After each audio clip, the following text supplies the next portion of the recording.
Diddy just made the dumbest move of his entire career, and now his prison sentence is officially longer. But the real shock? What he was caught doing behind bars, and 50 Cent's reaction, is way crazier than anyone expected.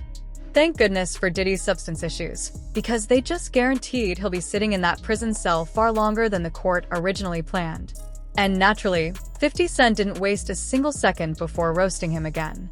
While Diddy's legal team was scrambling to shave down his already light sentence, he was reportedly busy running his own little operation behind bars. Honestly, none of us should be surprised. His father was mixed up in the same world, and the apple clearly didn't roll too far from the tree.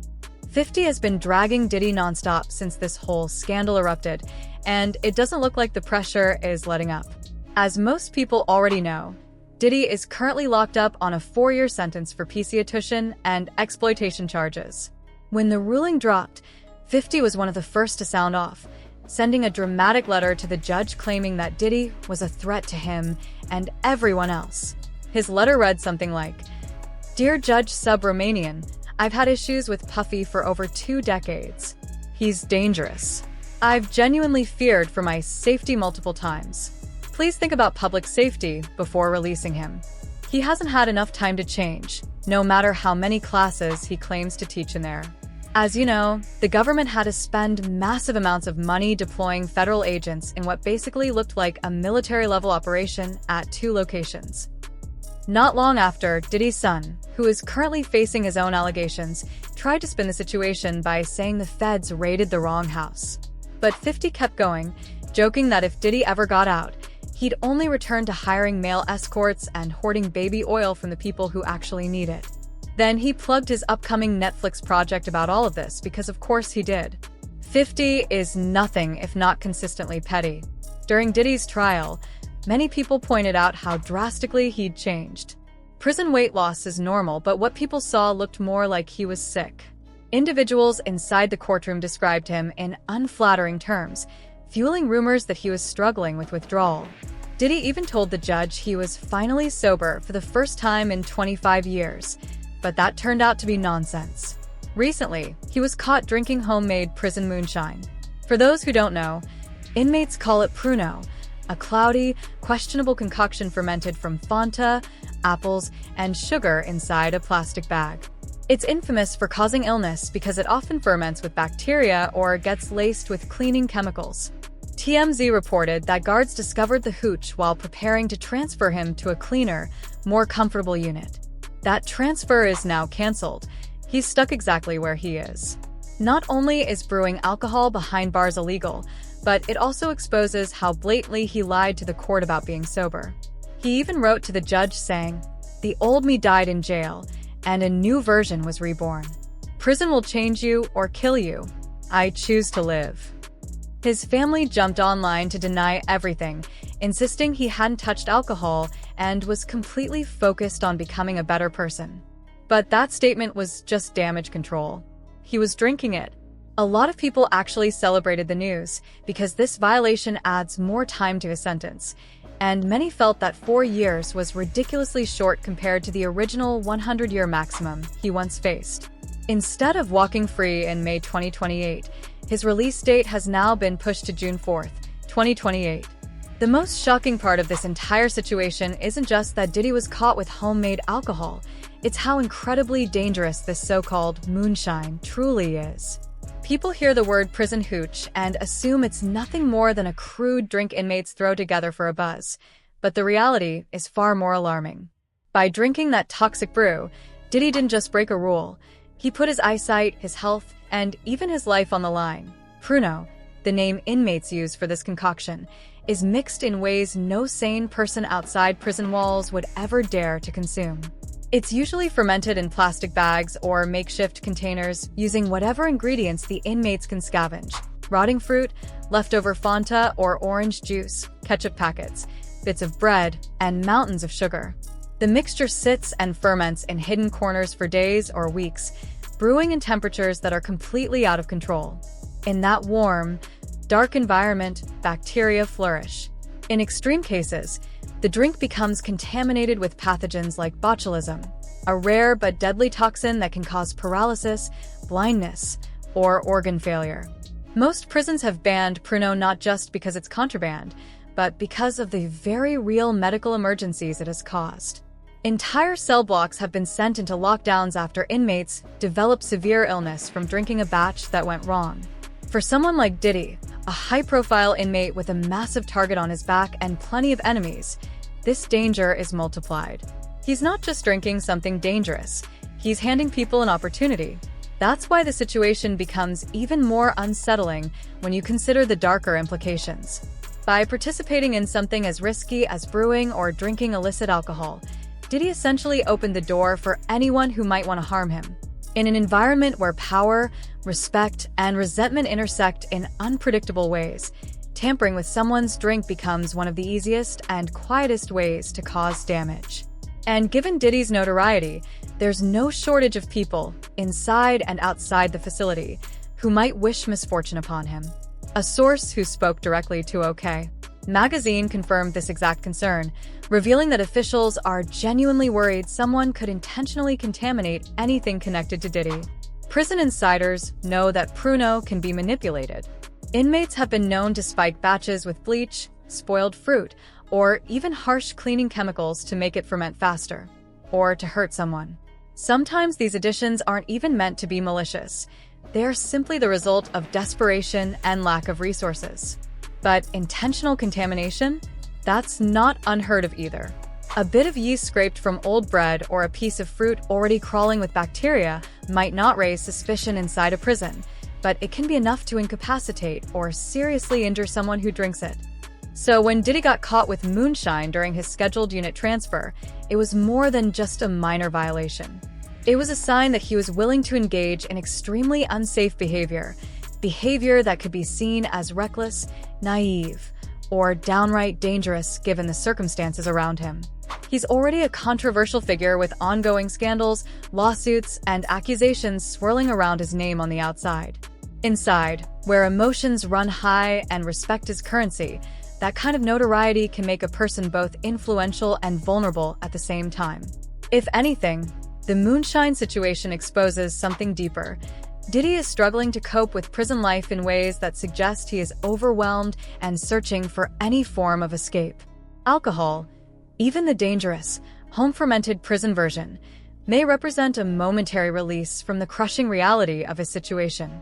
But the decision is incredibly short-sighted.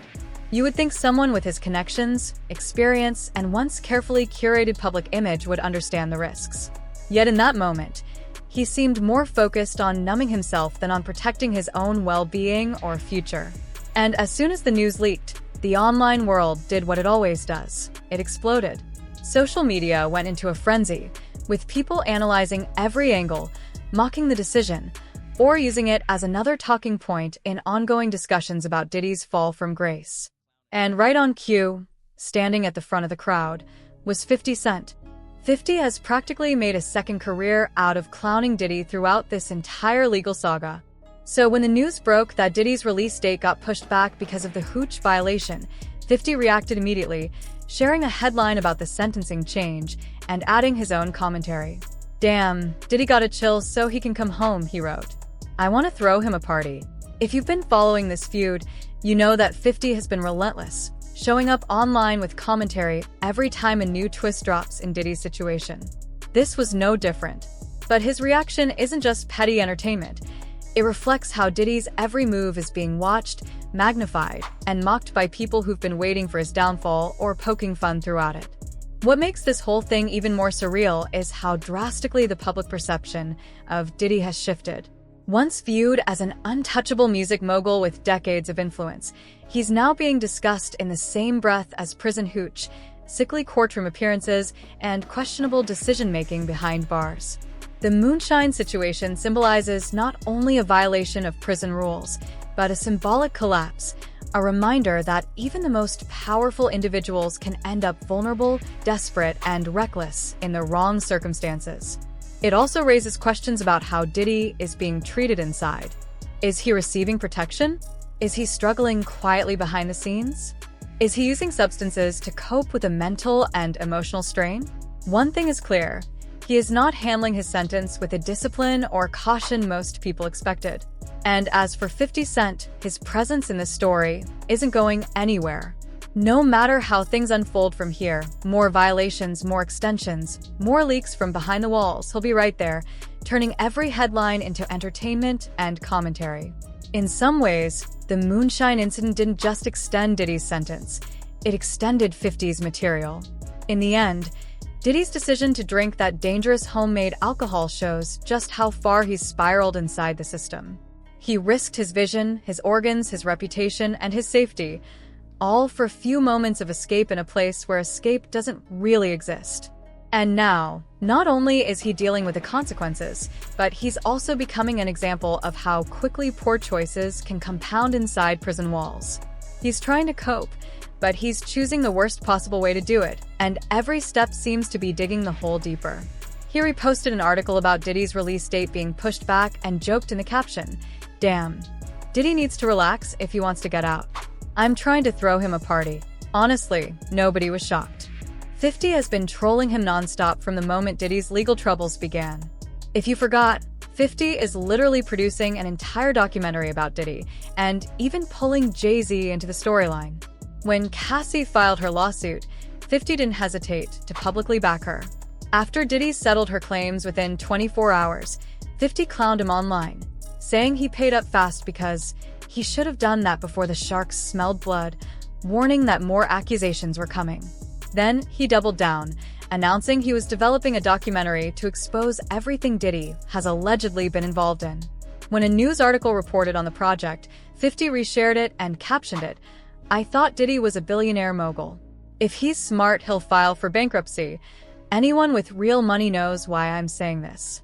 I'm the best producer for the job. Here come the receipts." Recently, leaked photos of Diddy inside prison showed him looking surprisingly relaxed, almost cheerful, instead of worn down. 50 reacted to the pictures, too. He wrote, "He looks happy to me with all them handsome men around. Good morning, New York City." People think there are a couple of reasons why Diddy seems to be doing just fine. First, he's still Diddy. Wealth and connections don't magically disappear behind bars, and money can buy a lot of comfort and protection. Second, some believe he's benefiting from the reputation of his father, Melvin Combs, a major New York heroin dealer who once worked alongside CIA-linked trafficker Frank Lucas.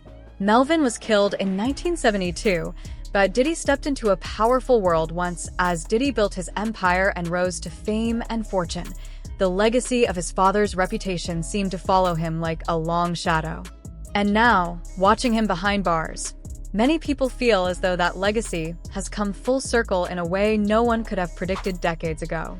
For those watching from the outside, each new rule Diddy reportedly breaks feels like another opportunity for the court system to tack on additional time, a sort of slow-motion unraveling of a career that once appeared impenetrable. Every update from inside the facility gets dissected online, turned into headlines, memes, debates, and think pieces. And because this is a case already surrounded by controversy, each incident only intensifies the public's fascination. As usual, social media has been anything but quiet. The comment sections were flooded with all types of opinions, some sympathetic, some harsh, and others just messy for the sake of being messy. One user chimed in with a theory rooted in long-standing drama, claiming 50 hates Diddy because Diddy put 50's baby mama on his payroll back in the day. Diddy's gonna be out in 2 to 4 years, and that will never erase what happened. Diddy already won. Whether the claim is true or not, it reflects the chaotic way people online interpret celebrity conflict. Many viewers don't see 50 Cent's commentary as simple trolling. They view it as a deep, ongoing personal feud, a rivalry with history, pride, and long-held grudges mixed in. Another commenter went in a completely different direction, joking, "At this point, 50 wakes up thinking about Diddy. Why does a grown man have another man this heavy on his mind?" The comment quickly picked up traction because it echoed what many bystanders have been whispering for months, that 50 Cent's relentless commentary on the situation might be becoming an obsession. And to be fair, it's not hard to understand why people think that. 50 has posted about Diddy at nearly every major development in this scandal. He's teased documentaries, reposted headlines, made jokes, and used the situation to market his own projects, all while positioning himself as someone who's been warning the world about Diddy long before any accusations came to light. But whether you see his behavior as genuine concern, petty entertainment, business strategy, or simply a man who loves a long-running feud, one thing is undeniable: 50 Cent has become one of the loudest voices in this ongoing story. The more he comments, the more the public reacts, creating a cycle where every new update from prison becomes both entertainment and fuel for speculation. Yet beneath all the jokes and the drama, some viewers have raised more serious questions about what this entire situation means. If every slip-up adds more time to Diddy's sentence, then what does that say about his mental state? Is he spiraling because of the pressure? Is he acting out because he feels cornered? Or is he simply unable to adjust to a reality that is so drastically different from the life he once lived? Others argue that rules are rules, and anyone, celebrity or not, who breaks them should accept the consequences. For these people, the sentence extension is not a moment of shock, but a simple outcome of a clear violation. Still, there's an entirely different side of the public that believes the system is waiting for any excuse to keep him locked up longer. They argue that high-profile inmates are often treated differently, watched more closely, and penalized more harshly because the spotlight on their cases never fades. Whenever a celebrity so much as steps out of line, it becomes national news, creating pressure on the institution to respond decisively. Regardless of where someone stands on Diddy's guilt, innocence, or behavior, the truth is that the reactions online say just as much about the audience as they do about the man himself. People project their own biases, frustrations, and experiences onto public figures, especially ones who have built careers on power, wealth, and influence. Some see Diddy as a fallen mogul whose choices are finally catching up to him. Others see him as a powerful figure being torn apart in the public arena long before any final verdict. And many simply watch because celebrity downfall has become a form of entertainment in the digital age. Meanwhile, 50 Cent's role in this story is still a topic of debate. Is he keeping the pressure on because he genuinely believes there are deeper issues that need to be exposed? Or is he capitalizing on the moment because that's what he does best, using cultural moments to build hype, stay relevant, and create content for his ever-growing media empire? For some observers, 50's constant commentary feels justified. They argue that he is speaking out about a situation that many have been uncomfortable discussing publicly.